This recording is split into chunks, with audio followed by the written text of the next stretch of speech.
салып барам. Бүгүн сиздерге Европа биримдиги тарабынан каржыланган ачык коомчулук ачык ЖМК долбоорунун алкагында адам укуктарынын сакталышы тууралуу түз эфирде маалыматтарды беребиз. Ал үчүн биздин студиябызга атайын коноктор да келген. Тааныштырып өтөйүн. Кыргыз Республикасынын акыйкатчысынын Ош шаары жана Ош облусу боюнча айган укуктуу өкүлү Шамбет Касымов, саламатсызбы? Жана ошондой эле Кыргыз Республикасынын акыйкатчысынын Ош шаары жана Ош облусу боюнча өкүлчүлүгүнүн жетектөөчү адиси Пазылов Хаметжан бизде конокто. Саламатсыздарбы? Студиябызга куш келипсиздер. Урматтуу телекөрүүчүлөр, биз түз эфирдебиз. Эгерде дал ушул биздин темага байланыштуу сиздерде суроолор же болбосо сунуш пикирлер болсо, экранда көрсөтүлгөн номерларга жазып жөнөтсөңүздөр болот. Биз сиздерге жооп алып берүү аракеттерди жасайбыз. Дал ушул түз эфирде Ынтымак медиа YouTube каналынан жана Ынтымактын социалдык тармактагы баракчаларынан көрө аласыздар. Алгачкы суроо Шамбет мырза сизге болсун. Алгач ушул өкүлчүлүктүн аткарып жаткан ишмердүүлүгү, кандай пландар менен иштеп жатасыздар, мына ушул боюнча маалыматтарды берсеңиз. Рахмат. Биринчиден саламатсыздарбы, урматтуу телекөрүүчүлөр. Ушул бүгүнкү ушул түз эфирге атайын чакырып, адам укуктары боюнча маселе козгогон сиздерге чоң рахмат. Мына адам укуктары деп сөз баштап атабыз. Адам укуктары деген бул эмне? Адамдын мамлекетке карата укуктук статусун, анын экономикалык, социалдык, саясий, маданий чөйрөлөрдөгү мүмкүнчүлүктөрүн жана каалоо талаптарын мүнөздөчү түшүнүк болуп эсептелет. Бул адам укуктарын камсыздоосуз бүгүнкү күндө демократия, укуктук мамлекетке жана мыйзамдуулукка илгерилөө мүмкүн эместигин бир эле биздин Кыргызстандагы өтүп жаткан окуялар эмес, дүйнө жүзүндөгү практиканын тастыктап атат да бүгүнкү күндөчү. Ошондуктан аларды таануу, сактоо жана коргоо бардык мамлекеттердин башкы милдети болуп эсептелет. Адам укугунун эң маанилүү маселе экендигин 1948-жылы 10 декабрда Бириккен Улуттар Уюмунун ассамблеясы тарабынан адам укуктарынын жалпы декларациясы кабыл алынган. Мына андан бери 73 жыл болуп атат. Ошол убактагы бул алынган адам укуктарынын декларациясы тууралуу дагы алынгандыгына ошол убакта согуш болгон билесиздер, 41-45 жылдары. Андан мурунку биринчи дүйнөлүк согуштар болду. Ошол убактардагы адам укуктарынын корголбой калып кетишинин чоң себеп болгон деп ойлойм. Ошондо мына андан бери ошол оонго канча мамлекет мүчө болуп кирбесин, ушул адам укуктары тууралуу декларациянын ар бир мамлекетке аткарылышын милдеттендирилет. Мына 1994-жылы Кыргызстан ушул декларацияга мүчө болуп кирген оонго. Ошондон бери мына Кыргызстан адам укугу боюнча Орто Азиядагы биринчи адам укугун коргоо боюнча ушул мамлекет болуп эсептелет. Ушул оонго адам укугун коргоо боюнча кирген. Андан кийин уже канча жыл өтүп, ошондон бери ушул адам укугун коргоо боюнча иштерин жүргүзүп жатат. Бул маселени бекитүү максатында же болбосо ушул кандай десем, баягы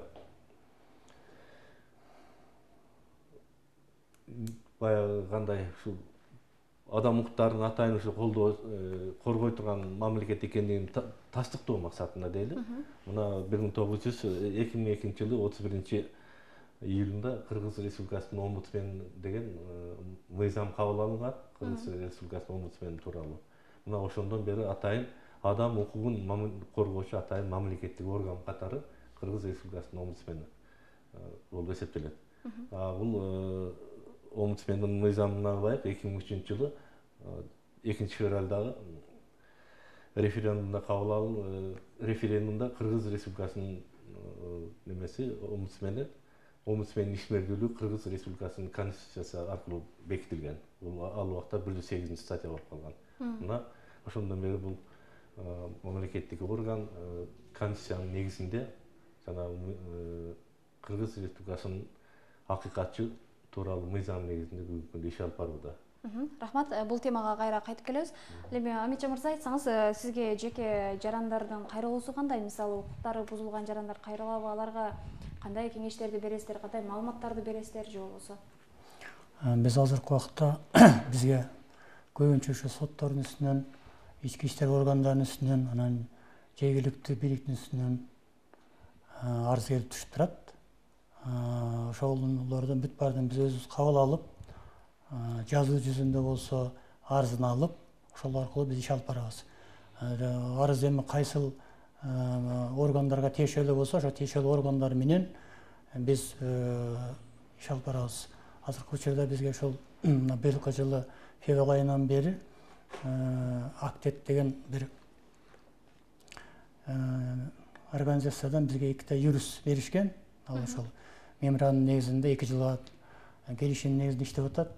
Юристтер бар да, 2 адам. Ошол юристтер дагы жардамы чоң болуп атат. Алар түз ошолорго мындай юридикалык кеңештерди ОЗК алып берип, анан алар эгерде ошол мыйзам чегинде арыз ала турган болсо, кат жүзүндө биз кагаз жүзүндө арызын алып, анан ошол боюнча ишти алып барабыз.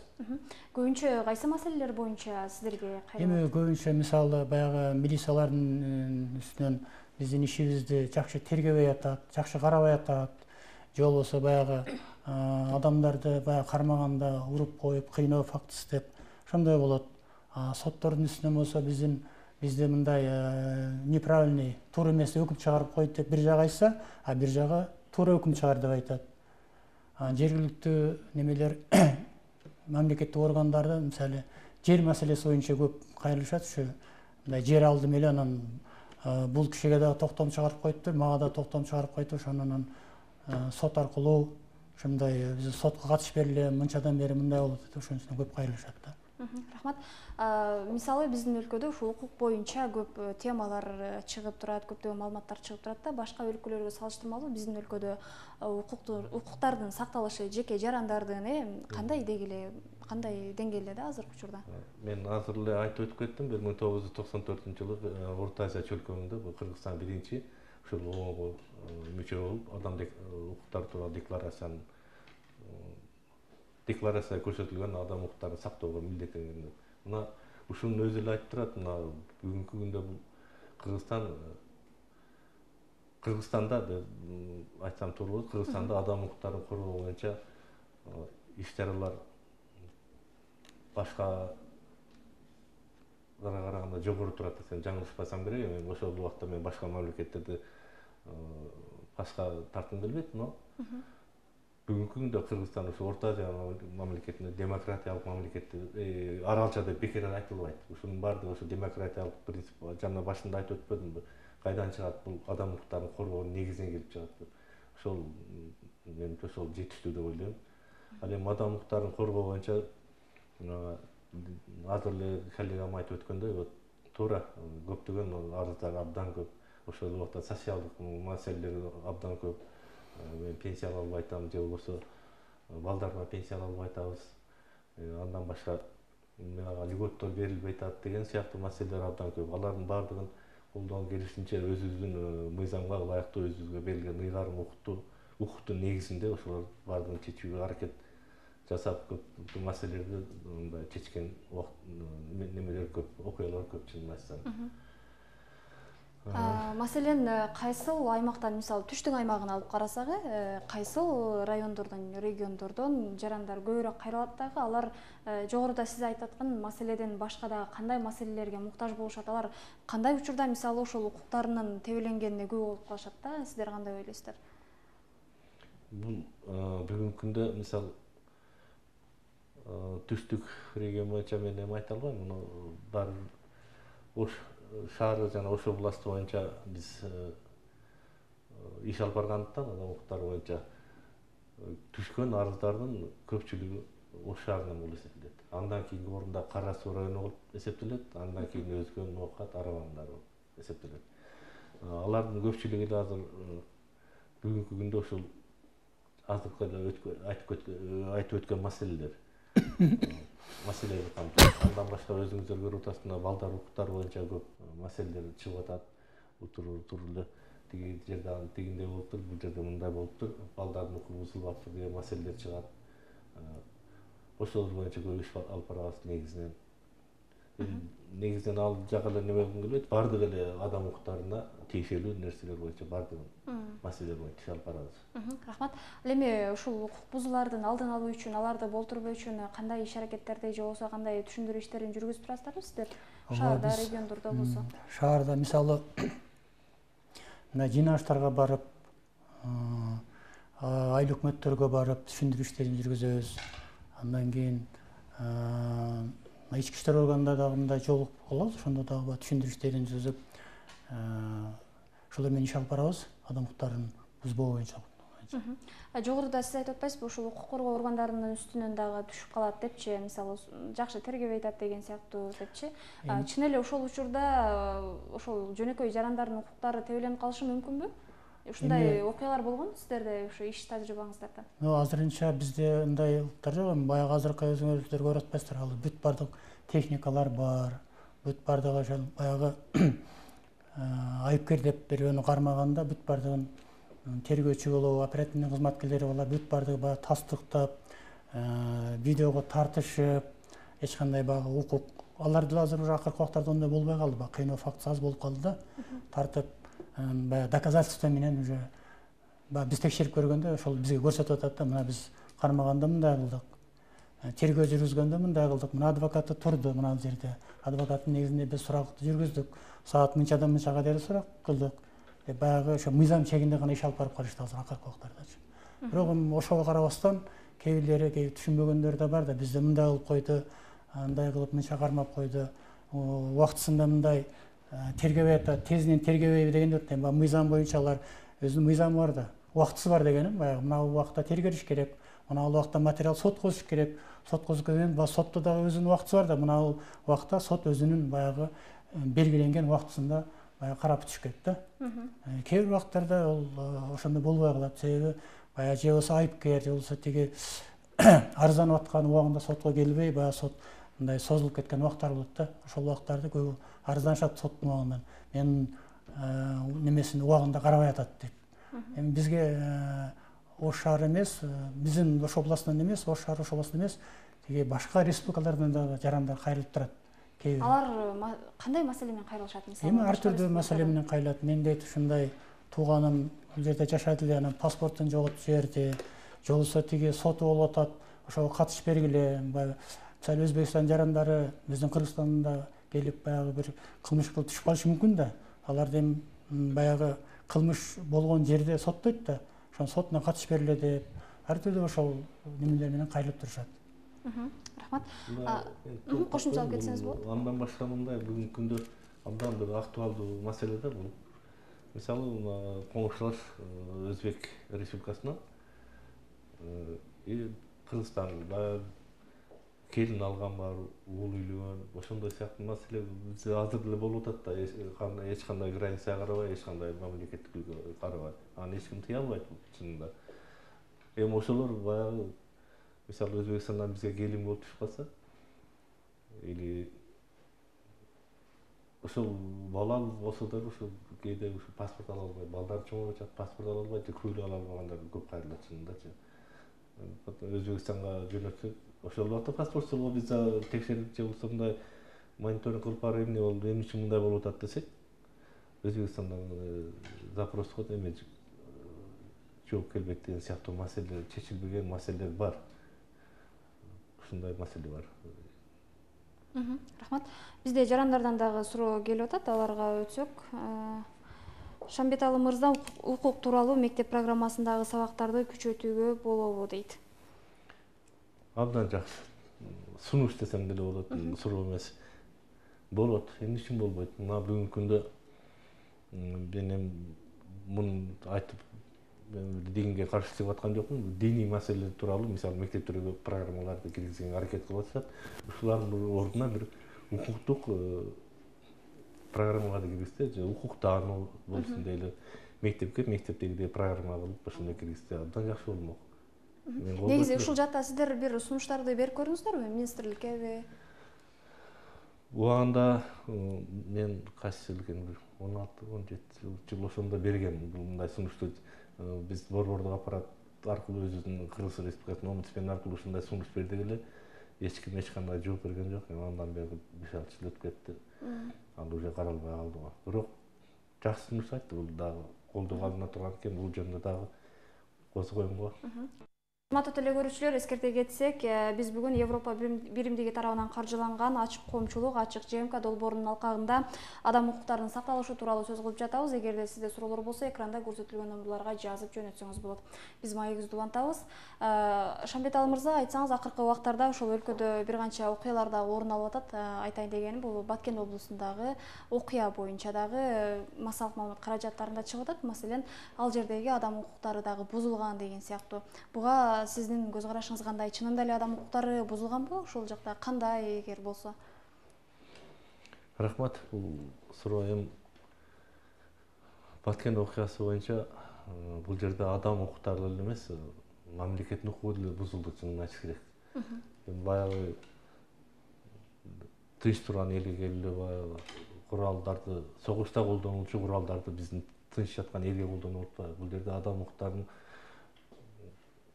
бузулуу эмес, бул жерде кордолуп тебеленип кеткен такыр элечи. Жок жерден канча адам өлүп кетти, өзүңүздөр билесиздер да. Ошон үчүн бул маселе оор маселе. Мына адам укуктары боюнча биздин Кыргыз Республикасынын катчысы Токомболотбек Маматов да бул боюнча көп жерлерде өзүнүн мнениясын айтып, көп жерлерде ушу адам укуктары боюнча Баткендеги, именно ушу Баткендеги окуя боюнча өзүнүн ойлорун айтып, көп жерлерде айтып атат. Жакшы жыйынтыктар болуш керек негизи. Бирок адам укуктары ал жерде тебеленди. Тебеленди. Адам укуктары эмес, мен башында айткандай, мамлекеттик укукту деле тебелеп салышты. Маселен, биздин өлкөдө бир эле кыргыздар эмес, бир канча улуттун өкүлдөрү жашайт да. Ошонун ичинен этникалык кыргыздардын дагы сиздерге бир кайрылып, укук боюнча маалыматтарды алып, же болбосо кайсы бир маселелерин айтып кайрылган учурлар кездешеби? Этникалык кыргыздар маселеси мында оор маселе. Бул да абдан оор маселелердин бирине кирет. Негизи адам укуктарына байланышкан маселелердин бардыгы да оор болуп калат. Этникалык кыргыздар боюнча абдан мындай адамдар көп кайрылат. Мисалы, мына бүгүнкү күнгө чейин кайсы айыл өкмөт экенин мен айтпай эле коеюн, бул жөнүндө бардыгы билет. Кара Суу районунун аймагында мына кайсы жылы mesela 2016'dan başladı. Да, ошо 2016 жылдан бери ушул бир этникалык кыргыздардын маселеси чечилбей келет. 2004 жылы Кыргыз Республикасынын өкмөтүнүн токтому менен этникалык кыргыздарга ушул Кара Суу районунун аймагынан Тажикстандан келген этникалык кыргыздарга атайын жер бөлүнүп берилген 8 гектар. Ошол жер кол алынанбы же жеңишинен дейбиз, ошондой неме менен, ыкмалар менен башка бирлерге сатылып кеткен да. Анан эми ал айыл өкмөт деле ал жерде этникалык кыргыздарга бердим дейт, саттым дейт, бердим дейт. Алар Сары Моголдук кыргыздарга берген. Сары Могол ошол убакта 2004 жылы ал да биздин территория Тажикстандан бизге өткөрүлгөн неме айыл өкмөт болуп эсептелет. Бирок ал Сары Могол ошол убакта жана өздөрүнүн жери менен, айыл чарбасы менен, үйү менен бардык жашап аткан жери менен өткөндүктөн алар этникалык кыргыздарга кирбейт деген ошондой соттун чечими чыгып калган да. Тажикстандан арактан жерге алдан жана башка жактардан баягы оппозициялык күчтөр менен өкмөттүк күчтөр согуш учурунда 90-жылдан 98-жылга чейин катуу согуш болгон Тажикстанда. Ошол убакта качып келген кыргыздарга берилген жер да, ал убакта ушуга адашып кеткен да чаташып. Бүгүнкү күнгө чейин ушул маселе чечилбей келет. Ушул абдан көйгөйлүү маселе бүгүнкү күндө. Аны чечүү үчүн бир жолдорун карап көрдүңүздөрбү же болбосо? Жолдорун карап көрдүк. Соттошта бүгүнкү күнгө чейин сот болуп атат, чынын айтсам. Бир туруп тиги жерге талдан келген этникалык кыргыздар утулат, экинчи тарап кайта эле кийинки немеде сот процессте башка бир эки тарап утулат. Ошондой эле бүгүнкү күндө чечимге келе албайт. Рахмат. Ал эми көпчүлүк учурда жарандардын жана жарандык алуу, тагыраагы документация алуудагы иштеринде дагы укуктардын бузулушу тууралуу айтылып келет. Мына ушул жаатта дагы сиздер кандай иштерди алып барасыздар? Эми бизге мисалы ушу этникалык кыргыздар дейбиз да, алар ушул баягы кайрылман деген көөлү алып, анан кийин ошону алыш дагы абдан кыйын болуп атат да. Себеби мурда мурда мына 2016 жылга дейре биздин Оштолдо берчү анычы. Азыр болсо ушул жерде даярдап туруп, анан Бишкекке жөнөтөт да. Бир 2 ай, 3 ай болуп кетип, андан дагы ал жакта баягы жакшы өз убагында карабай, сроктор өтүп кетип, ошол жагынан дагы кыйынчылык туруп атат да. Анан алардын баягы паспорт алалы десе, туруктуу жашаган жер жок да, ал анан баягы учетко коюш үчүн бир үй болуш керек. Эми биз ошо мэрияга кайрылабыз, шаарда болсо, райондордо болсо айыл өкмөттөргө кайрылабыз. Эми азыр акыркы убактарда мындай мыйзамдын талабы боюнча иш кылып атат десек, барып мыйзамдарды көрсөтүп жардам берип атабыз действительно. Анан мына Өзбекстандан келген Шамбет Казбекович айтты. Мисалы бир жакында эле бир Саттарова Бурул деген бир келин неме болду. Бизге кайрылды, 14 жашында келип, 18 жашында турмушка чыгыптыр. Көйлүк менен өткөн экен. 4 баласы бар экен. Балдарынын да көйлөгү жок. Өзүнүн да паспорт жок. Ал жака барып келгенге баягы ал жака барып койсо мени камап коюшу мүмкүн деп бара албай атат да. Ал жактан барып туруп баягы действительно ошол Өзбекстандын гражданины деп баягы тастыктоочу, өзүн тастыктоочу бир кагаз алып келиш керек да. Ошондон кийин ал алып келсе эле дейт, паспорттоголар биз жардам беребиз деп атат. Ага барып келгенге андай шарты болбой атат дейт. Ошондой да көп болуп атат бизчи. Анан баягы паспорт стол аяка запрос берет ушуну таштап. 1 жылда 2 жылдап дагы кээ бирде вообще жооп бербей атат. Биз тараптан дагы аябай аракет кылдык, жооп бербей коюшту аларчы бизгечи. Эми кандай кадамдар жасалат анда? Эми азыр дагы мындай указ чыккан, ошолорго бир жеңилдетүүчү бир мындай мыйзам болуп атат. Эми ошо жогорку кеңеш карап ошого кол коюп койсо, аларга неме берет да, мыйзам түрүндө башка жол менен бир паспорт алганга укуктуу болуп калышат алар. Рахмат. Бизде жарандардан келген суроолорго кезек берсек, алимент төлөбөй жүргөндөргө кандай чара колдонсо болот дейт. Алимент төлөбөй жүргөндөргө эми бул соттун чечими менен да. Эгер соттун чечими менен чечимин аткарбай жүрсө, анда алардын үстүнөн сотко чейин көндүрүштү укук коргоо органдары тарабынан козголуш керек. Бул жерде суроо берген адамга айтмакмын, эгер ошол сиздин арызды ошол укук коргоо органдары, ачык эле айтайлык, милиция органдары кабыл албай, баары өзүң таап ал дей турган сыяктуу мамилелерди кыла турган болсо, бизге келип арыз жазыңыз. Себеп дегенде биздин немеде ошо мамлекеттик органдардын кызматкерлери тарабынан адам укуктарын бузууга барган факттарын иликтейбиз да. Ошондуктан ошол эгер бизге кайрылса, бул жөнүндө биз кеңири маалымат алып, азыр эми маалымат биз кандай деңгээлде экенин мен билбейм. Кайрылсын, немен берүүнүн аягында мен адрестерди, телефон номерлерди айтып кетем. Рахмат.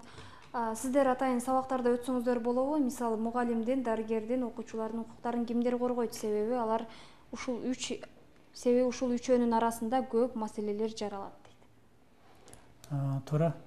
Биз ошол мугалимдердин укугу боюнча, студенттердин укугу боюнча, дарыгерлердин укугу боюнча ушул баягы ооруканаларга барган дарыгерлер менен сүйлөшөбүз. Мындай эгерде укуктарыңар бузулуп атса, бизге кайрылгыла деп. Студенттер менен, мугалимдер менен жолугушканда дагы биз ошолорго дайыма өзүбүздүн ошо милдетибизди акыйкатчы кандай иш алып барат, алар боюнча биз дайыма айтып турабыз. Алар бардыгы эле билишет. Жана айттым го, айыл өкмөттөргө барганда ошол айыл өкмөттөгү кызматкерлерди чогултуп, анан кийин ошол жерде адамдарды чогултуп, кимдин кандай укугу бузулуп атат, кайрылгыла деп, анан өзү балгындай буклет чыгарып алып туруп биз таркатабыз, газеталарды чыгарып, аларды биз таркатып беребиз. Мына биздин дарегибиз бул жерде, телефонубуз бул жерде. Азыр эми мына 115 деген шер телефон бар, ошого бекеринен звонок этип, бизге эмес, борбордук операторго туура кайрылганга любой адамдын укугу бар да. Ал мындай бекер эметет да, баягы бесплатный звонок кылганга болот да. Маалыматтар берет. Маалыматтар. Анан ошол кайрылса, кайсыл немеге тиешелүү болсо, бизге Ош областы менен Ош шаарына тиешелүү болсо, бизге алар кагаз жүзүндө жөнөтүшөт. Мына адам кайрылды, ушунун укугу боюнча иш алып баралы деп биз кайрылабыз. Рахмат. Бизге бөлүнгөн убакыт да соңуна чыгып баратат. Андыктан сиздер ушул жарандарда суроолор аябай көп. Анын баардыгы берилгенге бизде тилекке каршы мүмкүнчүлүк азыраак. Ошондуктан сиздер өзүңүздөрдүн даректериңиздерди айтып өтсөңүздөр, мүмкүн сиздерге да байланышып маалыматтарды алышат. Урматтуу телекөрүүчүлөр, убакыт тезеле өтүп кеткендей болуп калыптыр. Эми айла жок, бирок сиздердин сурооңуздарга көбүрөөк жооп берсек жакшы болмок.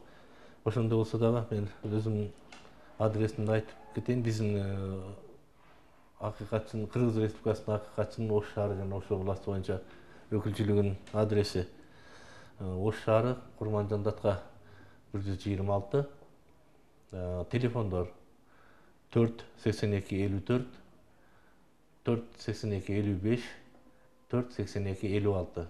Катары эстен чыкпай турган номер. Андан кийин да 48001 деген номер бар. Ушуларга кайрылсаңыздар, саат 9-дан 6-га чейинки убакытта биз кабыл алууга даярбыз. Андан башка азыр эле менин коллегам айтып өткөндөй, 115 деген акысыз телефон, бул ушул байланыш деп коет.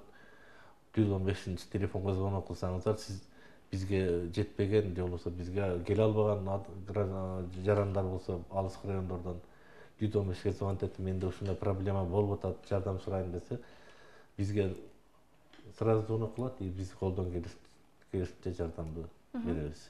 Рахмат, урматтуу коноктор, дагы бир жолу эфирге келип, элдин суроолоруна жооп бергениңиздер үчүн ыраазычылык билдиребиз. Урматтуу телекөрүүчүлөр, биз бүгүн адам укуктарынын сакталышы боюнча сөз кылдык. Эгерде сиздерде дагы да суроолор болсо, жогоруда айтылган даректерге кайрылып, маалыматтарды кеңирип алсаңыздар болот. Кийинки эфирлерде амандыкта көрүшөлү, саламатта калыңыздар.